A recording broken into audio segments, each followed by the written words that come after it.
ఓం గం గణపతయే నమః.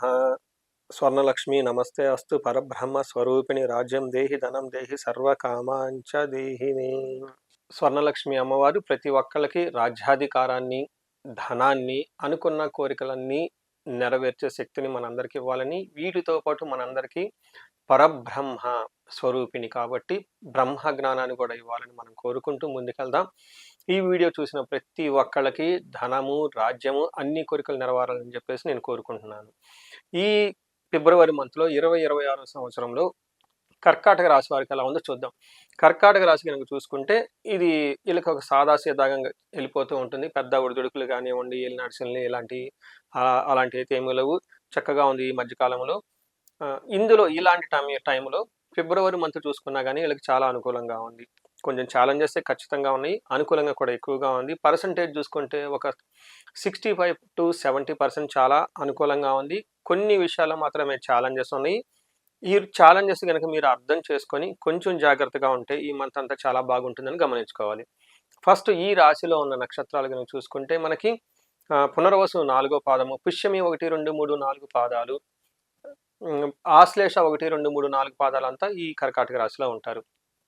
మనం గ్రహాల యొక్క స్థితి మార్పు కనుక మనం గమనించుకుంటూ ఉంటే 3వ తారీఖు బుధుడు మారుతూ ఉన్నాడు, 6వ తారీఖు శుక్రుడు, 13వ తారీఖు సూర్యుడు, 23వ తారీఖు కుజుడు మారుతూ ఉన్నారు. ఈ యొక్క గ్రహాల యొక్క స్థితి మారటంతో ఈ రాశి వాళ్ళకి ఎలా ఉందో మనం చూద్దాం.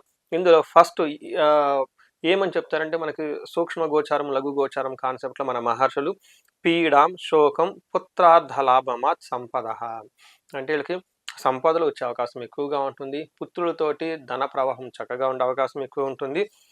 కుజుని వల్ల అలసటకు గురయ్యే అవకాశం ఎక్కువగా ఉంటుంది. కొన్ని విషయాల్లో సూర్యుని వల్ల మీకు ఎవరో ఒకళ్ళు మానసికంగా అశాంతికి గురి చేసే పనులు చేసే అవకాశం ఎక్కువగా ఉంటుంది, గమనించుకోవాలి.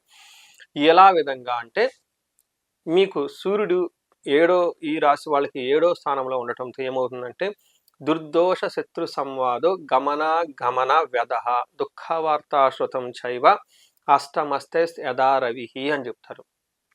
అంటే సంస్కృతంలో మహర్షులు ఏం చెప్తారంటే దుర్దోష అంటే మీకు చక్కగా వెళ్ళిపోతున్న ఒక మార్గంలోంచి బయటకు ఇలా అలా క్రాస్ లాగా చేసేసుకునేటో వెళ్ళిపోయి చేసేసుకుందాం నాకు ఆలోచన వస్తుంటుంది. ఉపయోగం లేని ఆలోచనలు ఎక్కువ వస్తుంది. మీ మైండ్ డైవర్ట్ అయ్యే అవకాశం ఎక్కువగా ఉంటుంది.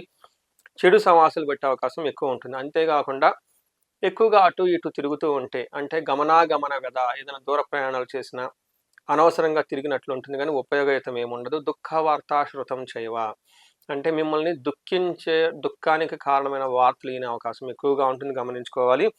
సూర్యుడి వల్ల ఇది జరుగుతుంది. అలానే కుజుని వల్ల మిక్స్డ్ రిజల్ట్ వస్తుంది. ఒకటి ధన ప్రవాహం బాగుంటుంది, ఏ పని చేసినా ప్రాఫిట్ అయితే ఉంటుంది.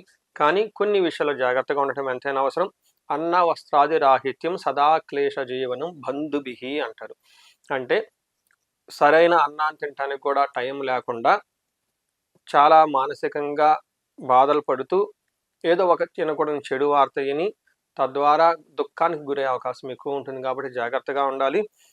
ఏదైనా కనుక చూసుకుంటే మీరు ఒక చెడు వార్త అయిన అవకాశం ఎక్కువగా ఉంటుంది ఈ 2 గ్రహాల వలన తెలుసుకోవాలి. ముఖ్యంగా వీళ్ళకి బుధుడు 8వ స్థానంలో ఉండి అన్ని విషయాలు అనుకూలంగా తీసుకొస్తున్నారు. పర్టికులర్గా స్క్రిప్ట్ రాయటం కానివ్వండి, తర్వాత కమ్యూనికేషన్, సాఫ్ట్వేర్ ఇలా అందరికీ కలిసి వచ్చే అవకాశం చాలా చక్కగా ఉంటుంది. శుక్రుడు అగైన్ వీళ్ళకి చాలా చాలా మంచి చేస్తూ ఉన్నారు. శుక్రుడు కనుక గమనించుకుంటే 8th హౌస్లో ఉండటంతో మనకి మహర్షులు సంస్కృతంలో ఏం చెప్తారంటే దుఃఖనాశో మహాసౌఖ్యం బంధుమిత్ర సమాగమ రాజదర్శనం మాప్తి అర్ధసిద్ధిం అష్టమస్తేద్ భృగునందనే అని మనకు సంస్కృతంలో చెప్తారు.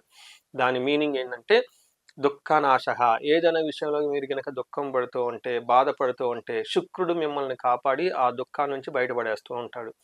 నెక్స్ట్ మహాసౌఖ్యం, చాలా కంఫర్టబుల్గా ఉంటారు. బంధువులతోటి మిత్రులతోటి కలిసే సందర్భాలు ఎక్కువగా ఉంటాయి.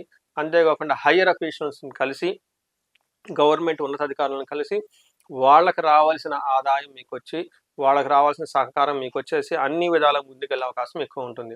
అంతేకాకుండా ఈ టైంలో మంచి ఫుడ్ తింటుంటారు. టైంకి అనుకున్న పనులన్నీ జరుగుతూ ముందుకెళ్ళిపోయే అవకాశం ఎక్కువ ఉంటుంది. సో ఇది మనకి 4 గ్రహాలు ఎలాంటి రిజల్ట్స్ ఇస్తున్నాయో మనం తెలుసుకుందాం. ఇప్పుడు మనం నక్షత్రాల వారిగా ఎలా ఉందో తెలుసుకుందాం. మనకి నక్షత్రాలు చూసుకుంటే పునర్వసు, పుష్యమి, ఆశ్లేష 3 నక్షత్రాలు ఉంటాయి. ఇందులో పునర్వసు నక్షత్రం వాళ్ళకి ధనహీనత అంటే ధనానికి ఎక్కువగా బాధపడే అవకాశం ఉంటుంది. రాజ్య లాభము కానీ విశేషమైన రాజ్య లాభం కలిగే అవకాశం ఎక్కువగా ఉంటుంది. వస్త్ర లాభము అంటే షాపింగ్స్ అవన్నీ చేసే అవకాశం ఎక్కువగా ఉంటుంది. అలానే పుష్యమి నక్షత్రం వాళ్ళకి రాజ్యలాభం అంటే ప్రమోషన్స్ వచ్చే అవకాశం ఎక్కువగా ఉంటుంది. రోగము హెల్త్ కాంప్లికేషన్స్ ఉండే అవకాశం ఎక్కువగా ఉంటుంది.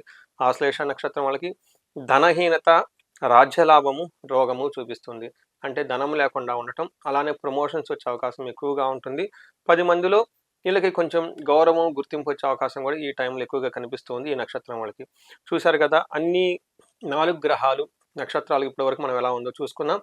ఇంకొక ముఖ్యమైన విషయం ఏమంటే, ఈ రాశి వాళ్ళకి సూర్యుని వల్ల కొంచెం ఇబ్బంది పడే పరిస్థితులు ఎక్కువగా కనిపిస్తున్నాయి కాబట్టి సూర్యునికి సంబంధించిన సూర్యునికి నమస్కారాలు చేయటం, రెండోది శివుడికి సంబంధించిన గుడుల్ని ఎక్కువగా విజిట్ చేస్తూ ఉంటే చాలా చక్కగా కలిసి వచ్చే అవకాశం ఎక్కువ ఉంటుంది ఈ రాశి వాళ్ళకి. ఇన్ కేసు మీకు ఎవరికైనా సరిగా లేదు, ఇబ్బందులు పడుతున్నాం అని మీకు అనిపిస్తే, పర్టికులర్గా మీ వయసు 35 సంవత్సరాల నుంచి 45 సంవత్సరాల మధ్యలో కనుక ఉంటే, ఇప్పటిదాకా మీరు కెరీర్ ట్రాక్లో చక్కగా ఉండి సడన్గా మీకు బ్రేక్స్ వచ్చినట్లుంటే, లేదంటే భార్యాభర్తల మధ్య గొడవలు ఏదైనా కనుక మీకు వచ్చినట్లయితే, తగు పరిష్కారాలు చేసుకొని ఆ సమస్య నుంచి బయటపడి ముందుకెళ్లాలని చెప్పేసి నేను కోరుకుంటున్నాను. ముఖ్యంగా ధనానికి ఇబ్బంది పడుతూ ఉంటే స్వర్ణలక్ష్మి విశేష హోమము, భార్యాభర్తల మధ్య గొడవలు కనుక పడుతూ ఉంటే అన్యోన్య దాంపత్య పాశుపత అభిషేకము, శత్రు వివాదాలు విపరీతంగా ఉంటే చండీ హోమము, చండీ పారాయణంతో పాటుగా మీ యొక్క ఇండివిజువల్ జాతకాన్ని చూసుకొని మీకు ఇబ్బంది పెడుతున్న గ్రహాలు ఏమైనా ఉంటే ఆ దోషాలన్నీ తీసేసుకొని, ఇవి కాకుండా కొన్నిసార్లు జాతక చక్రం బాగున్న శాపాలను ఉంటాయి, పితృశాపము, కాలసర్ప దోషము, ఇవన్నీ ఏమైనా ఉంటే అవన్నీ బ్లాకేజెస్ మీరు ముందుకు ఎదగడానికి అవి చూసుకొని తగు పరిహారాలు చేసుకొని అవి నివృత్తి చేసుకొని లైఫ్లో ముందుకు వెళ్ళాలని చెప్పేసి నేను కోరుకుంటున్నాను. ఇంకొకటి, ఈ టైంలో ఫిబ్రవరి మాసంలో ఎక్కువగా మనకి అకాడమిక్స్ ప్రిపేర్ అయ్యే అవకాశం ఎక్కువగా ఉంటుంది. కాంపిటేటివ్ ఎగ్జామ్స్కి ఉంటుంటారు. ఎడ్యుకేషన్లో బాగా ర్యాంక్స్ రావాలి, అనుకున్న సీట్లు రావాలి, అనుకున్న కాలేజీలో సీట్ రావాలి, ఇలా ఎవరికైనా మంచి అంబిషన్స్ ప్రిపేర్ అవుతూ ఉంటే ఈ టైంలో వాళ్ళకి మనకి 3 రకాల దేవతలను ఉపాసన చేస్తూ ఉంటారు. ఒకటి హయగ్రీవ దేవుడు, నీలా సరస్వతి, దక్షిణామూర్తి, మేధా దక్షిణామూర్తి, ఇలా 3 రకాల దేవతలను ఉపాసన చేస్తూ ఉంటారు. మీ యొక్క జాతకం, ఇండివిజువల్ జాతకం చూపించుకొని మీ లగ్నానికి ఏ దేవుడిని గనక ఉపాసన చేస్తే, ఏ దేవుడిని గనక ధ్యానించుకుంటే, ఏ దేవుడిని గనక పూజిస్తే మీకు విశేషమైన లాభం ఉంటుందో తెలుసుకొని పూజలు అవన్నీ చేసుకోవాలని చెప్పేసి కోరుకుంటున్నాను.